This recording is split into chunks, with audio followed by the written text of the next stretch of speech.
Welcome to the National Pulse. I'm Raheem Kassam, editor-in-chief of thenationalpulse.com. Remember, it's Friday, and that means new supporters of the National Pulse get a shout-out on the show later today. You can be one of them by signing up at thenationalpulse.com/support. Today we're talking about the stakes of this election. Our guest is former National Security Council Deputy Assistant to the President of the United States, Michael Anton. Michael's also the author of the extremely important essay you might remember from 2016 entitled The Flight 93 Election. He said, writing under a pseudonym on September 5th, 2016, quote, 2016 is the Flight 93 election. Charge the cockpit or you die. You may die anyway. You or the leader of your party may make it into the cockpit and not know how to fly or land the plane. There are no guarantees except one. If you don't try, death is certain. To compound the metaphor, a Hillary Clinton presidency is Russian roulette with a semi-auto.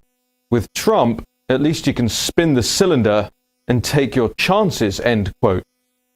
Well, no doubt 2020 is another Flight 93 election, and it's clear the establishment realizes it too. Michael Anton has written a new book. It's called The Stakes, and it lays out pretty much what the stakes of this election are. We'll ask him today if they're higher, lower, or just about the same as last time around, and I have my own opinions on that too. But certainly for the neoliberal political elite, they're higher. This election, they know, is a referendum on 4 years of President Trump, 4 years of record growth, 4 years of no new wars, 4 years of swamp draining, and 4 years of America first. But it's also been 4 years of Russiagate hoaxes, 4 years of spying and setup and lying and fraud, 4 years of fake news, and 4 years of doing everything in their power to bring America to its knees under Trump, including and not limited to the pandemic and their prescriptions for how to deal with the Chinese Communist Party's virus. So we knew they'd try to cheat again, but we just didn't know how until recently. President Trump zeroed in on this topic last night at his rally in Latrobe, Pennsylvania. Let's hear from the president from last night. Now they want to send out 80 million unsolicited. I like it much better. They used to say universal. They used to say live ballots. I like the word unsolicited and solicited. Solicited's okay, because that's when you're asking and you want it, then you send in the necessary paperwork and documentation and you get the ballot and you fill it out. That's okay. But you can't, this whole thing with the unsolicited. Unsolicited means you're sitting there. You know, we have a big enthusiasm edge. But when they throw these things in your face, and the lists are inaccurate, and people are dead, and dogs have gotten ballots, they have. Dogs have gotten ballots.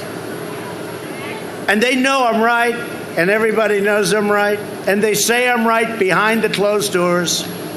And it's a disgrace what they do to our country. 80 million unsolicited ballots. People that had no idea.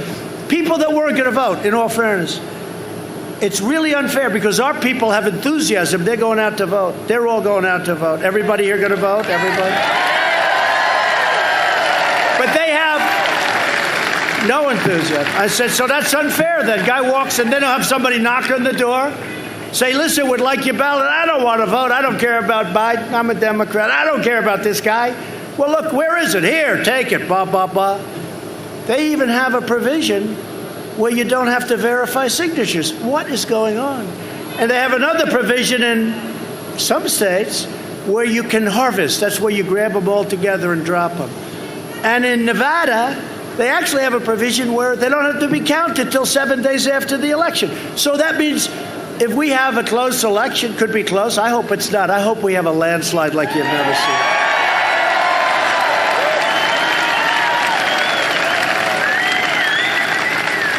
But if we have a close election, that means Nevada has the right to, and I love Nevada, I think we're going to win Nevada, except where they're sending all these hundreds of thousands, millions of unsolicited ballots to people in Nevada and people that probably left along. Well, President Trump knows the stakes, and he's taking great efforts to avert the big cheat taking place before our eyes. At 6:18 p.m. Eastern Time last night, the president posted this tweet to his 86 million followers. The website is armyfortrump.com, and when you go to the site, it asks you to be an election day volunteer for the Trump campaign. In other words, they know the Democrats intend to try to defraud the ballot in November. It's banana republic politics, something you might see in a country like Pakistan, but not in America until now. The great push for mail-in ballots has been predicated on safety. But at the time, we're being told, okay, you can go to AMC theaters again, you can spend money at Walmart again, and if you're the Speaker of the House of Representatives, you can go get a blowout at the salon again, but you can't vote. Don't vote. That would be madness.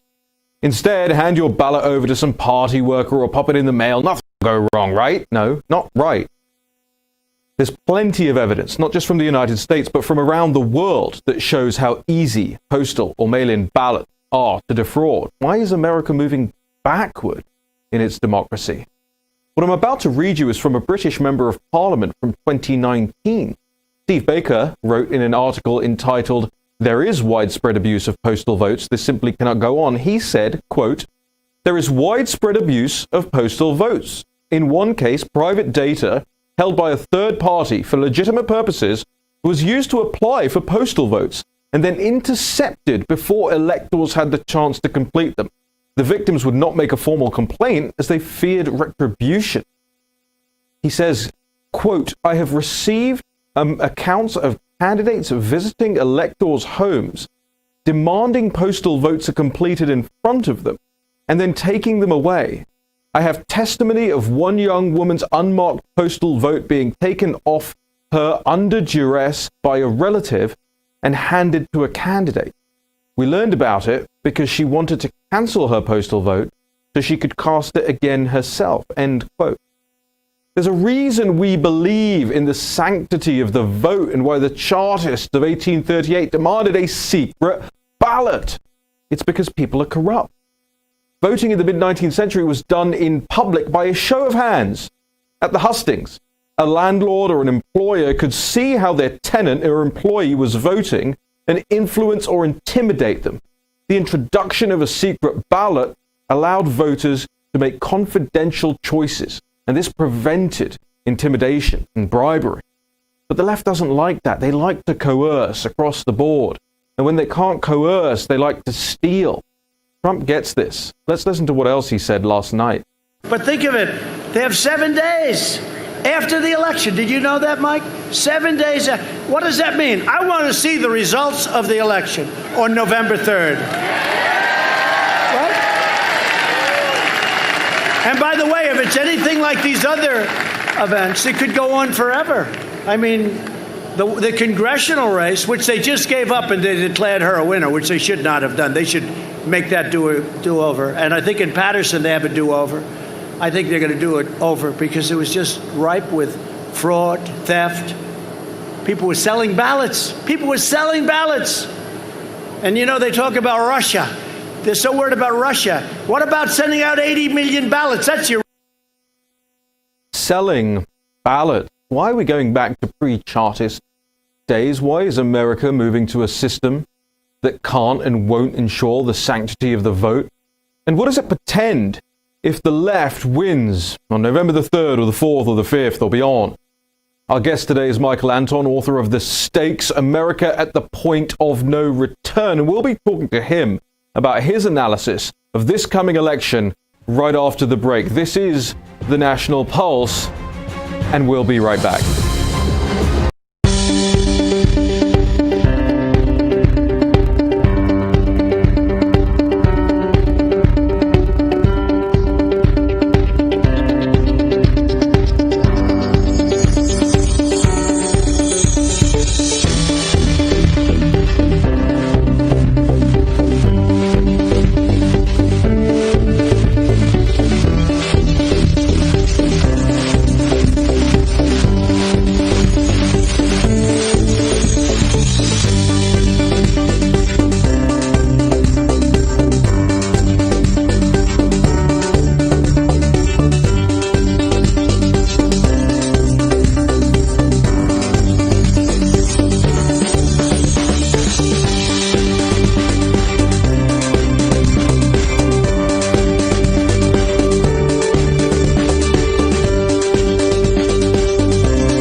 Well, welcome back to the National Pulse. I'm Raheem Kassam, and our guest today is Michael Anton. He's the author of a new book, The Stakes, Senior Fellow at the Claremont Institute and former Deputy National Security Advisor for the President of the United States. Michael, thank you so much for joining us here on the National Pulse today. Thank you for having me. I just want to mention my main employer is also Hillsdale College in Washington, so they always want me to make sure I get that out there, and it's a wonderful institution, so I'm honored to work there. My apologies. We are indeed big fans of Hillsdale College, and what a wonderful institution it is. We're so glad that you could join us, and so glad that you are with all these august institutions, be it Claremont, Hillsdale, and that you serve the President of the United States. But I'm going to ask you a question that you always get asked, but with a little bit of a change here. For the audience that doesn't know, I mean, you really became super famous once you came out as the author of the Flight 93 election. But just remind us, what was the Flight 93 election? Why did you write this essay? It was an article that posted on the Claremont Review of Books website almost exactly 4 years ago. I believe the date was September 6th, but I know it was Monday, Labor Day, 2016. And it was an article that really took to task mostly the conservative movement and Republican politicians for being so anti-Trump, for not seeing what the stakes of the 2016 election were, but also for not seeing that it wasn't, yes, I made a negative case for Trump, that in the binary choice, you have to side with Trump over Hillary because the Hillary Clinton administration will be a disaster for us. But I made a positive case for Trump as well. And I said the conservatives don't realize that Trump's positions on immigration, trade, and war are both superior to their positions and more conservative and more fit for the times than 2016. So the piece posted, a couple days went by. I got a few notes from friends of mine who either knew it was me or figured it was me. And then 2 days later, on Wednesday, September 8th, I hope I have the date right, but it was a Wednesday, that's for sure, Rush Limbaugh started reading it on the air. And then, my wife alerted me to that, and I thought, all right, that's interesting. Maybe he'll read 10 minutes, a couple of sentences. He gave the whole 3-hour show over to it on that day. He read the entire essay, interspersed with his own commentary over to it, and has referred back to it many times since. And that's when it blew up. When Rush read it on the air, the Claremont website crashed. My friends, Julie Ponzi and Ben Boychuk, my old friends from Claremont back in the 90s when we were all in grad school together, had just started American Greatness at that time, which is now, a huge success and big and gets tons of traffic, but it was brand new then. So we posted the essay. They knew it was me. I gave it to them, and they posted it on American Greatness, and it crashed because there was so much interest because of Rush Limbaugh. So for about 6 hours that day, lots of people were talking about it, but you couldn't read it because, and then eventually they got the websites back up again. And it just had this tremendous half-life where 4 years later, people still talk about it. Limbaugh himself, if I am not mistaken, has mentioned the Flight 93 election 3 times this year. So people still talk. I figure, I never thought that this would happen. Certainly when I wrote it, I didn't think much. I just thought, I have my thing to say, I'll say it, and it'll go the way most articles go. But this one took off in a way that I certainly never expected. So what was the general thesis behind this? We've got about 2 minutes left here before we break, because I went a bit over with my lengthy monologue, as I often do. We've got about 2 minutes here, but then we have 2 segments of 8. So I just want to get this in the last 90 seconds of this segment here. What was the thesis behind this thing? I mean, what caused you to write it as well within yourself? That the thesis was that demographically, the Democrats had been crowing about this for a long time, that soon they will have a permanent Democratic majority because of demographic change. So they'll have a blue state electoral lock. And I thought, if Hillary Clinton wins this election in 2016, she will almost certainly be reelected in 2020 because no president has lost a bid for reelection since 1992 in a very unusual race. And what we will have is blue state politics from coast to coast, basically forever. And that would be a disaster. I am a native Californian. I saw what blue state one-party politics did to California. It's how I began the book, by the way. I think it's been a disaster. I've also lived in New York. I've seen what blue state one-party politics has done to New York. That would be a disaster. So that's the negative case. And then, as I said, I tried to make a positive case for Trump. I said, he's right on immigration. We've got to get this under control. We need a wall. He's right on trade. We've been too open trade, giving away our manufacturing sector to other countries for too long. And he's right on war. What are we doing? We fight endlessly for seemingly no purpose. And worst of all, we don't even win. So on all three of these issues, the Republican establishment was against him, and he was right, and they were wrong. And I found it offensive that they kept all the people who had gotten these things wrong and run the country in a way into a ditch were calling him a buffoon. Right. Michael, I will stick around because in the next segment I want to get into this latest essay that's on American greatness, excerpts of your book. It's also at the American Mind. We'll link to it on the National Pulse also. But stick around. We'll get back to Michael Anton. This is the National Pulse. We'll be right back.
Well, welcome back. We're so grateful for all of you watching out there, whether it's online, whether it's on the Pluto app, whether it's on Dish, or anywhere else you're watching the National Pulse. We've only been going with this show about 2.5 weeks, and we're getting rave reviews, and the viewership is going up and up and up, and we're really grateful for all you guys out there sharing it, tweeting it, Facebooking it, parlaying it, and so forth. Our guest today is Michael Anton. He's got a great new book out. It's called The Stakes, and I want you all to go out there and get it. It's available on Amazon and in all good booksellers. Michael, thank you so much for being here with us. I want to dive into this essay of yours that appeared on American Greatness. It's also at the American Mind, and I understand that some parts of it, you've excerpted from the book. Makes so many great points in such a short space of time here. But I want to get into one of the early statements you make. You say the experience of Trump's first term reveals how weak the presidency really is, not just constitutionally and historically, but above all, currently. A lot of people will balk at the idea of that. How do you come to that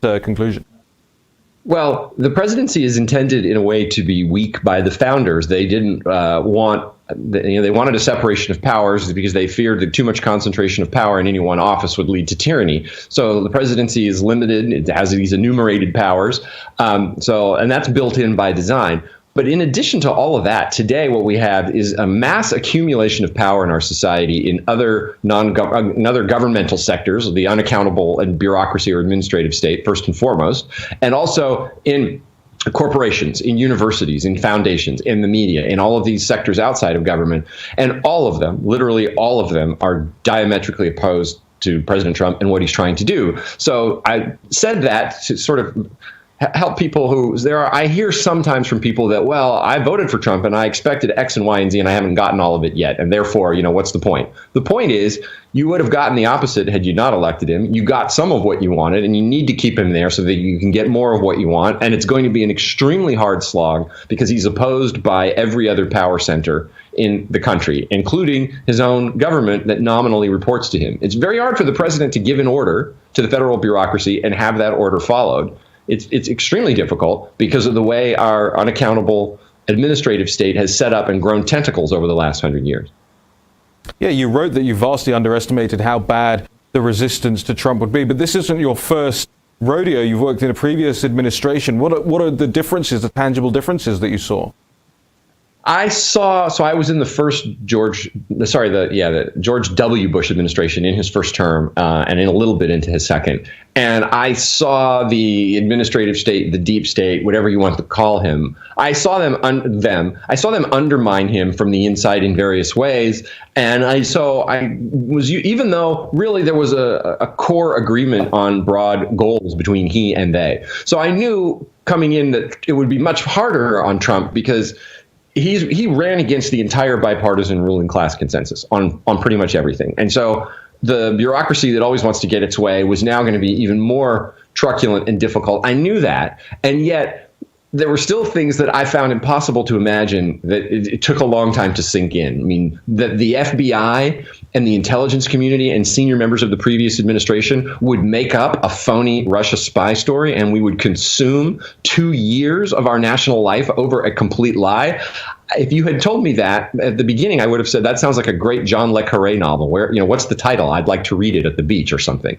And I certainly never. The impeachment sham, the third time impeachment has been used in American history, is they couldn't even define what it was, but I think it was he was 5 weeks late delivering some kind of aid to Ukraine, and where I'm impeaching him over that.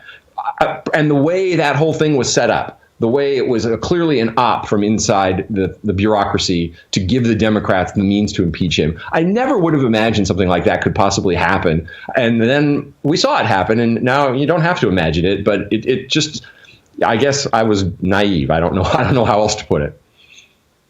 So the same choice is in front of Americans now, right from the beginning of this month, really, when people start receiving their ballots they can fill out and mail to whoever is on the receiving end of them.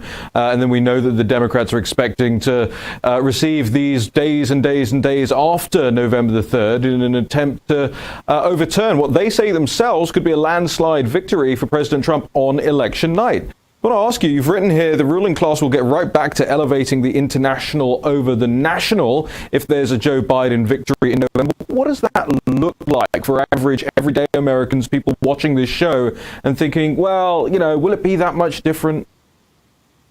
The story the Democrats are selling is we're going to go back to the status quo ante. So we're going to take you back to 2015, pre-Trump.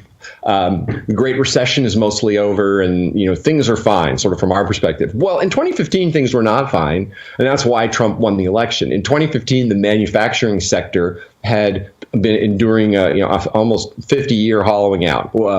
Stagnant wages since the 1970s. It could go on and on with all the things that were wrong in 2015. I fear if they take us back there, economically, it will mean the end of the middle class. It will mean the further consolidation of oligarchic power in big tech and big finance and top corporations, and the destruction almost of communities that in the middle of the country that don't have big tech centers or finance economy, that have old economy, will go away or just shrink to the point further beyond what they are now. And then I'm very worried about the direction the left has taken in the last year, the censorship of social media, the intensity of the propaganda, the wokeness, the religious fervor that insists, in Washington now, I've only seen the videos. Thankfully, this hasn't happened to me personally or to anyone I know, but people go around with bullhorns. And so the restaurants are forced to be closed. The only way they can open is if you sit outside and eat because of the ridiculous lockdowns that I think we all know, or at least I'm now convinced, are completely pointless and counterproductive. So you have to sit outside. And then when you sit outside because of the stupid lockdown that's threatening the business and harming the economy in other ways, then somebody comes up with a bullhorn and shouts in your face as you try to eat your meal and demands that you make some sign of obeisance to their crazed ideology. I think we're going to see lots and lots more of that, and it'll be hard to hide from it and impossible to dissent from it. Cancel culture, which people say is about, or try to downplay, either deny or say it isn't that bad. it strikes me as something fundamentally evil to deprive a person of the ability to make a living, right? Which is the only way you can stay alive and eat. Right. So we're going to say you said something on Twitter once that we don't like. We're going to get you fired, and then we're going to make you unemployable. How are these people supposed to earn livings? And I mean, is this a? I don't think any of this is thought through. But you wonder if it were thought through, is that just a path toward the guaranteed basic income? We make it impossible for anyone to get a job and then stay alive with a government handout. Michael, we have to break, but just stick around. I want to get to that. I want to get to immigration as well. Stick around, National Pulse. We'll be right back.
Well, Michael Anton is a senior fellow at the Claremont Institute, a lecturer and research fellow at Hillsdale College, a former national security official in the Trump administration. His new book, The Stakes, America at the Point of No Return, is available now. Make sure you go out and get that book. We're talking to Michael Anton, and just want to pick up on the point that Michael made before we went to break. The unpersoning of dissenters will mimic what the government of China does through its social credit system. These are the stakes, as we're laying out, if Joe Biden and the radical left wins this election. Michael, is that a bit hysterical? Are we really going to have a social credit system like the Chinese Communist Party?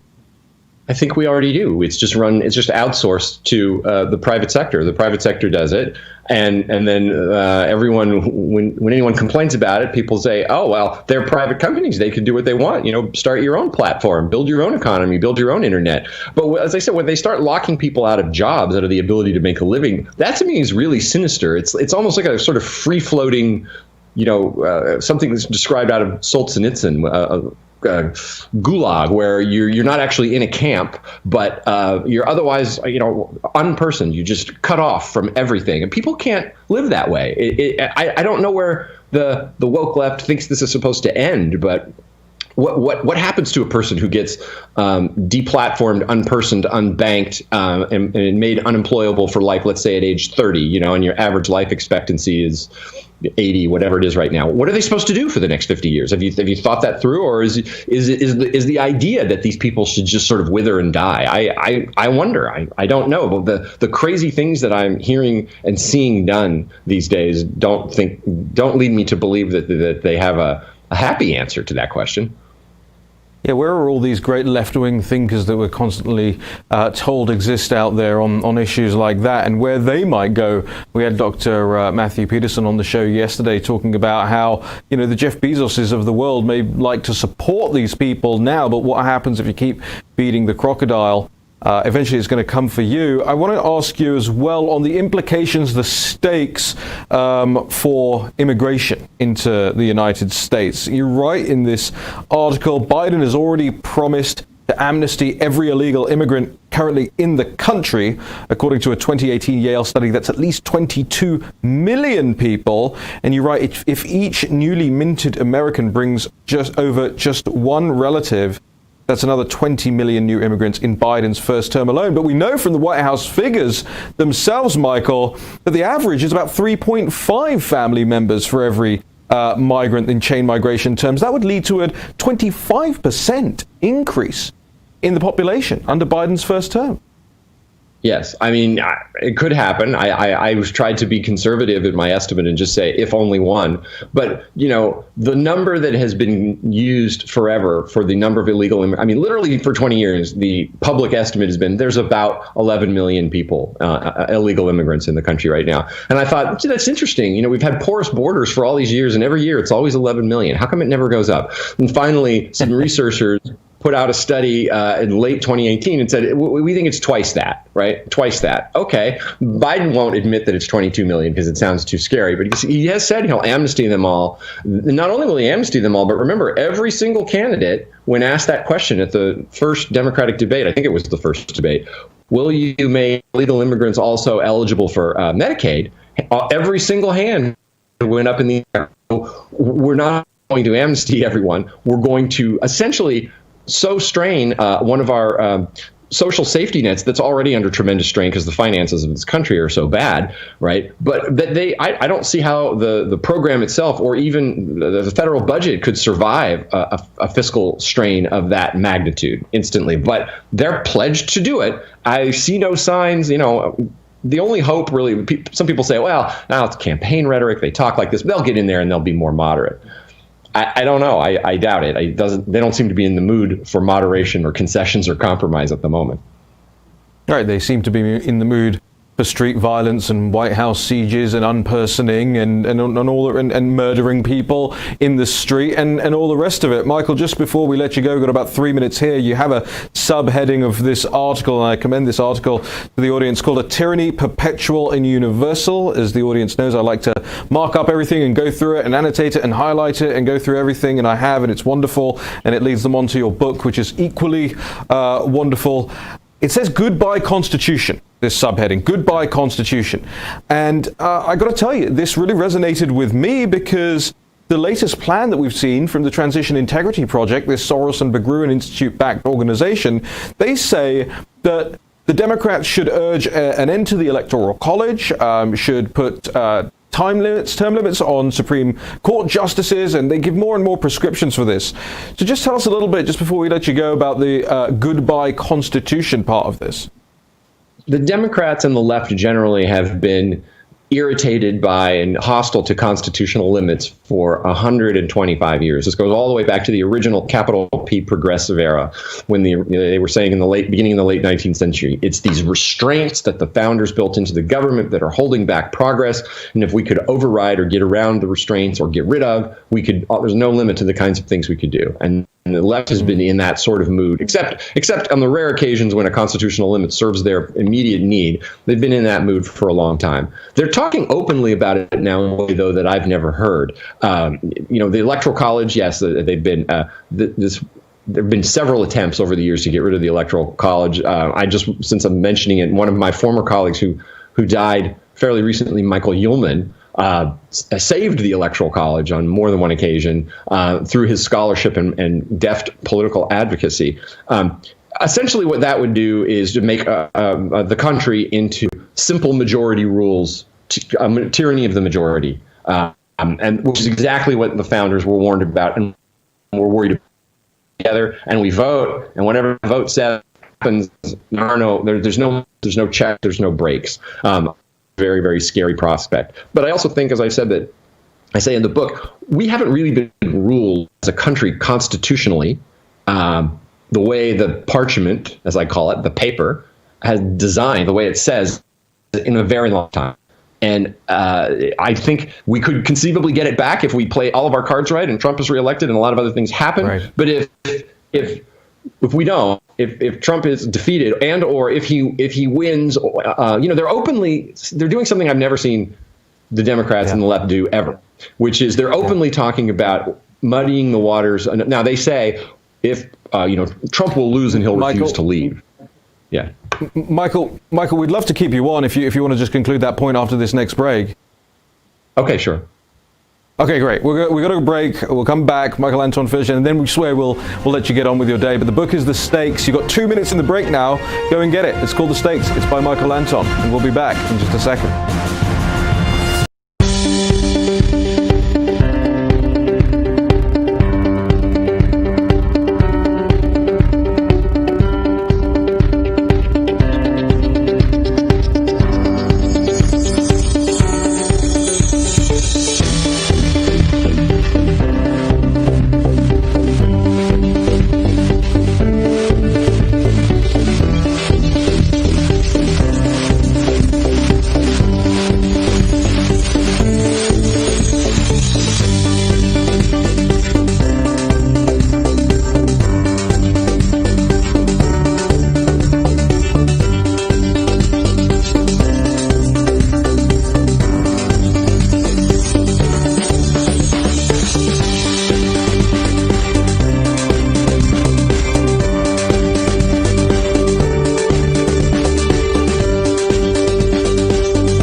Well, I can't take all the credit for thinking up Michael Anton as a guest today. It was Natalie Winters, in fact, because I said, who's got a great book out right now for our Friday episode? And she just burst out, Michael Anton. So there you go, Michael. You got a fan in here in studio in this form of Natalie Winters as well. Michael, you were just finishing a point there, and we had to go to break, but I want to give you the opportunity to finish it. Take us away.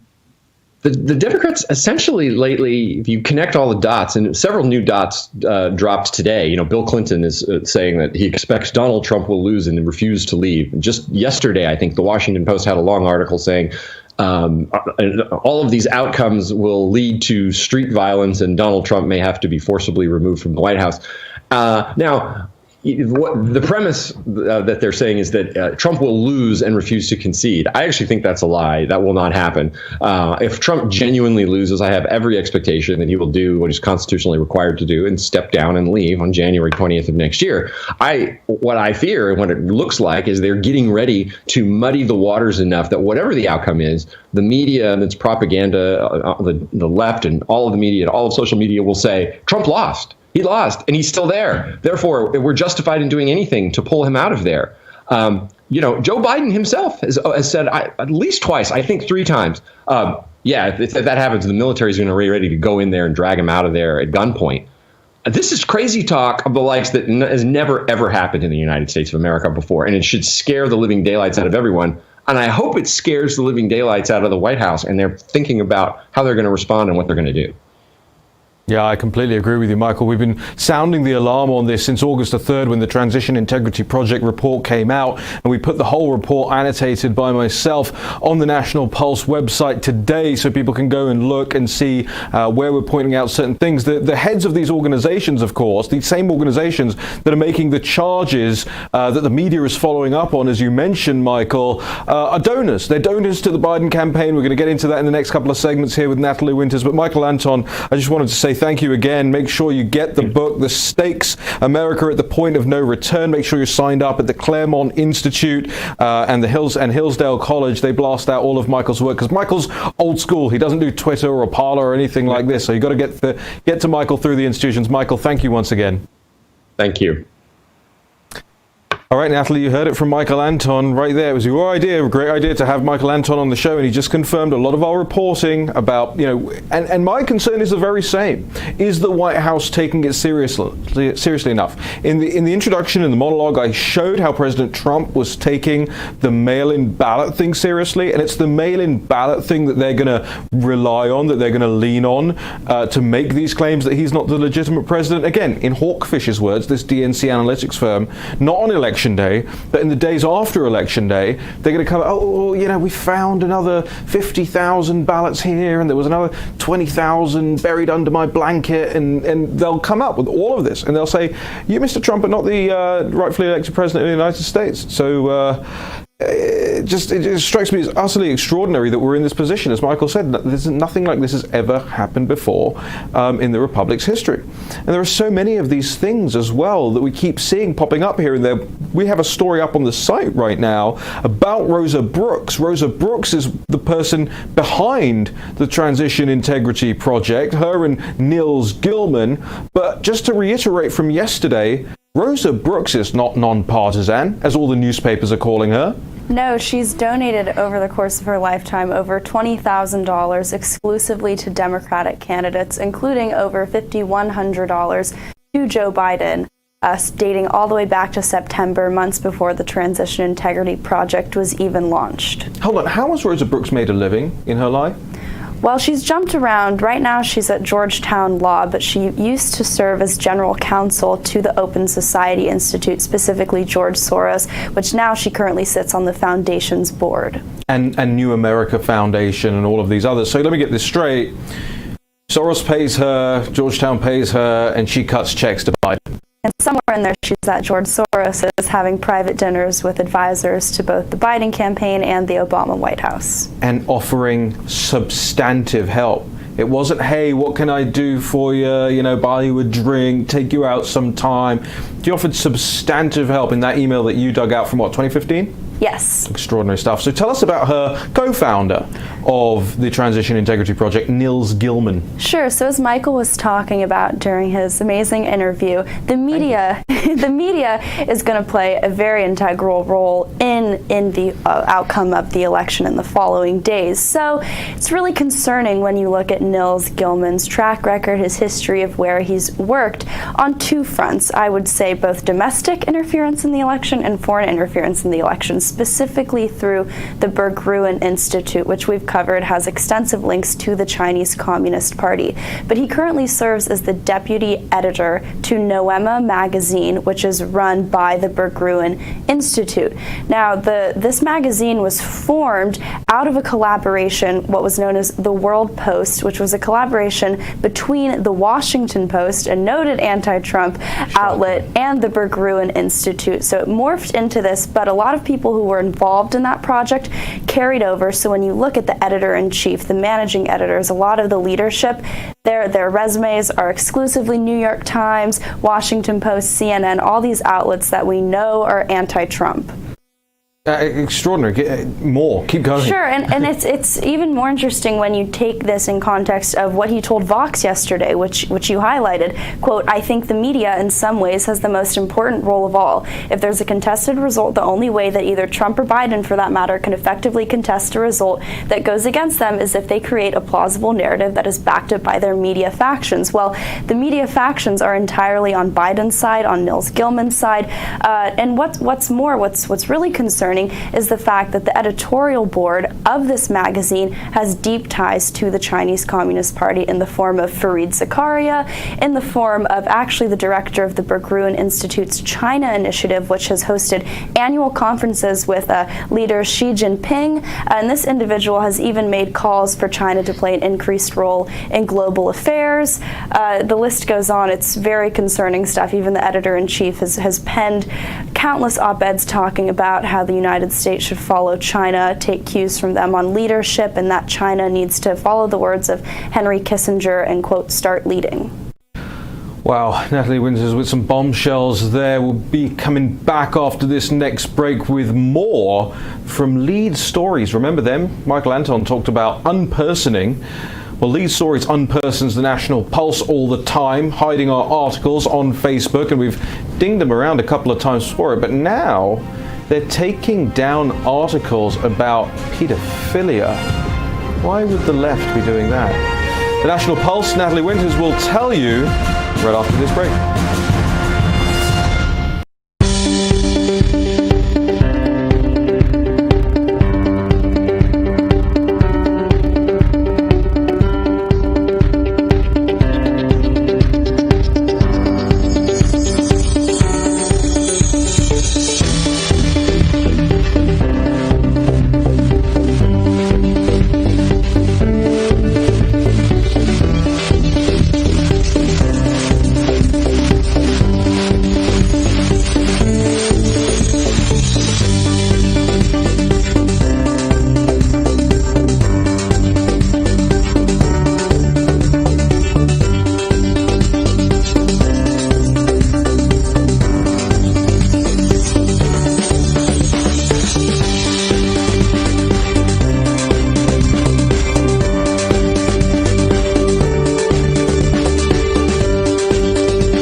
Well, welcome back to the National Pulse on this Labor Day weekend eve, I suppose.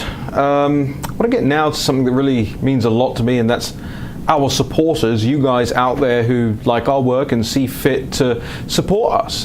It's not a lot. It's $10 to fund Real News. Fundrealnews.com is the URL you can go to, or thenationalpulse.com/support. And so many of you have, especially in the last 7 days, especially since President Trump tweeted our story out the other day. So I'm really grateful. I'm going to read some of the names out here, but I want to put the rest on screen if America's Voice can as well. Thank you. Kirk T. and Virginia R. and Rita R. and Thomas S. and Charlotte G. and Gail L. and BJZ and Douglas G. and Russell W. and the list is going on your screen there, as you can see. We don't want to put the full names of everyone because we don't want people to get doxxed or unpersoned, but we do want to say a very special thank you to our supporters out there, because without you, honestly, the investigations that we do, the work that we do, the stories that we publish, that the President of the United States sees fit to tweet, well, they wouldn't be possible without all of you. So I'm really, really grateful to all the great patriots out there across the world.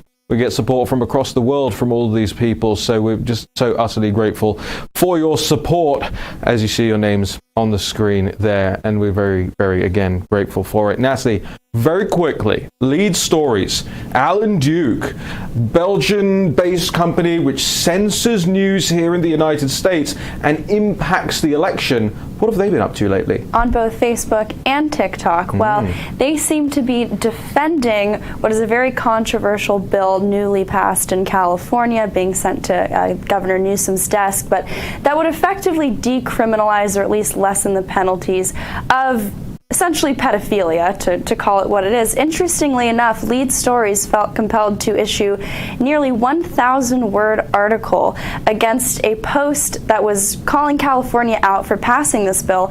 Interestingly enough, they quote both the state rep who drafted the bill and I believe 2 to 3 different other pro-LGBTQ advocacy organizations who are in some sense in support of the bill, giving long descriptions as to why they support it, but you hear no really rebuttal from the other side as to what is this bill? What does it do?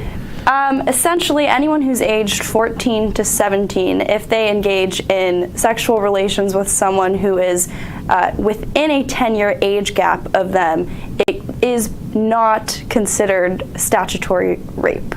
So a 24-year-old can have a form of sex with a 14-year-old, and the judge isn't supposed to put them on the sex offenders register? Yes, it would be up to the judge as opposed to a universal, you are on the sex offender list decision. And Lead Stories is going after a random Facebook user who brought attention to that bill. I wonder what Lead Stories and Alan Duke have to do in common with the people that are in favor of that. It's utterly bizarre and disgusting, quite frankly. Another disgusting thing that I saw right before we came to air today came out of this Joe Biden event. I think it was in Wilmington, in Delaware today. Of course, the Atlantic magazine, which is owned by a leftist who gives money and support to Joe Biden and Democrats. Well, the Atlantic has been publishing all sorts of fake news recently, a really dreadful magazine, a really great shame as well that a magazine that actually used to publish things once upon a time that were at least readable is doing this. Well, the Atlantic's own reporter, I won't call him a reporter, the Atlantic's own propagandist was in person to ask Joe Biden about their own story. Let's play the clip. Let's hear what he had to say. Thank you, sir. This morning, in reference to that article in The Atlantic, in a call convened by your campaign, Khizr Khan said that the comments demonstrated that President Trump's life is a testament to selfishness, and that his soul is that of a coward. You've talked about this as a different view of how you see the job as president, but when you hear these remarks, suckers, losers, recoiling from amputees, what does it tell you about President Trump's soul and the life he leads? I'm going to try to be measured in my response. If it's true, and based on other things he said, I believe the article is true, I'd ask you all the rhetorical question. How do you feel? How would you feel if you had a kid in Afghanistan right now?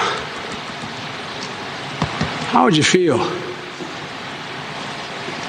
if you lost a son, daughter, husband, wife? How would you feel, for real? I know that's not your job to express that feeling, but you know in your heart, you know in your gut.